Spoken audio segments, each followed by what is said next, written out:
11번 풀이 시작하겠습니다. 3회차.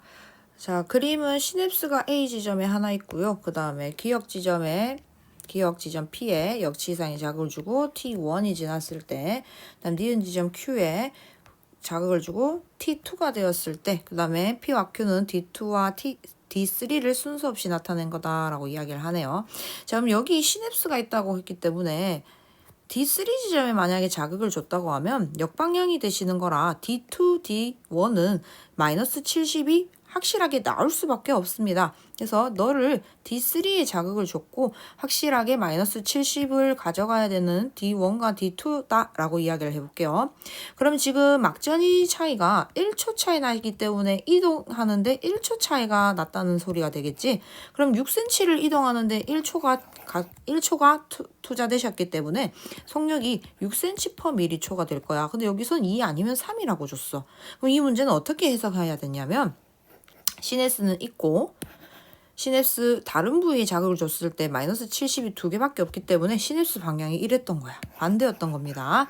그래서 그럼 D2에 자극을 줬을 때 시냅스 방향이 역방향이기 때문에 D3, D4가 전달이 안 일어나서 마이너스 70이 될 수밖에 없고 자극을 준 지점이 가장 많은 막전이 변화를 보여돼서 너가 자극을 준 지점이고 자극을 준 지점에 3초가 지나서 마이너스 80이 됐구나. 주어진 시간 T2는 3초였구나. 이렇게 구해주시면 되겠습니다. 그러면 얘 속력은 이동시간 거리만큼 차이가 나는 1초 막전이 변화 차이로 3cm/m초가 A 부분의 속력이 되는 거겠네. 그럼 B 부분은 자동 2cm/m초가 되겠네요. 네.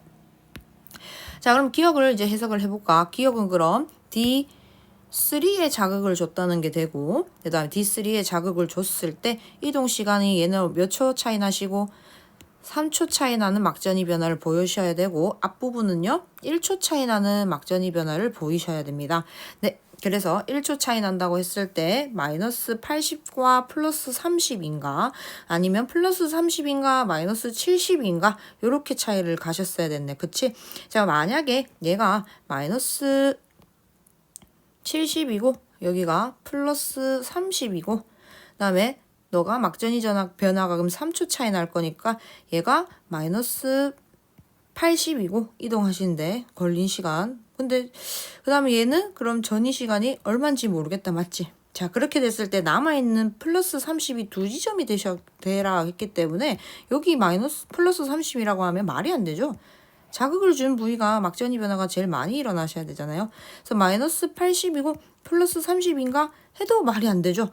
왜요? 자극을 준 부위가 마이너스 80이라는 건 얘 이제 자극 주고 3초 지났다는 거예요. 3초밖에 안 지났는데 플러스 30이 어떻게 되세요? D4가. 맞죠? 그래서 자극을 준 부위가 마이너스 70이어야 되고 얘 막전이 변화 3초 차이 나게 이야기를 해주셔야 되고 앞쪽은 이 친구 그럼 남아있는 마이너스 80과 플러스 30을 나눠 가져가야 되잖아. 그치? 그래서 얘가 플러스 30이었구나 하고 해석을 해주셔야 됩니다. 얘가 마이너스 80이고요. 아까 마이너스 80일 때 얘 전도 속도가 그럼 6cm/m초라서 말이 안 된다 했었어. 그래서 플러스 30밖에 안 되는 거예요. 네. 그 다음에 남아있는 거 너가 그럼 또 여기가 플러스 30이어야 되겠구나. 그래서 T1 시간을 계산해서 찾아주시면 얘들 둘이 차이가 2초 이동거리 일단 2초 이상 그리고 얘들 둘이 차이 얘도 몇 초? 마이너스 80과 플러스 30이니까 1초 그치? 그래서 적어도 얘들 이동거리 시간까지 따져줬을 때 우리는 얘 시간이 5mm초다라고 하는 게 계산이 나옵니다. 그래서 T2는 4mm초가 아니라 3mm초였고요. P 지점이 D2가 아니라 Q 지점이 D2셔야 되고요. A의 흥분정동 속도는 3이다 하고 나오시네. 네, 이렇게 찾아주시면 되는 문제였어요.